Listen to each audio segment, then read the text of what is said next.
Hello दोस्तों, आपका स्वागत है हमारे यूट्यूब चैनल में। आज हम बताएंगे करंट न आने का कारण।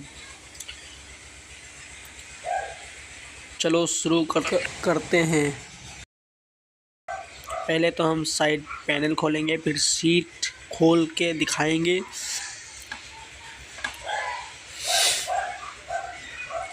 सीट खोल दी, अब टंकी खोलेंगे।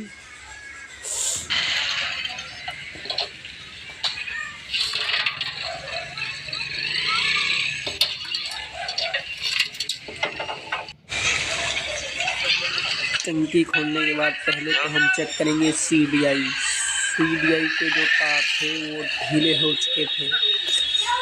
इसे हमें पीछे से लगा देना है, फिर स्टार्ट करके देखते हैं।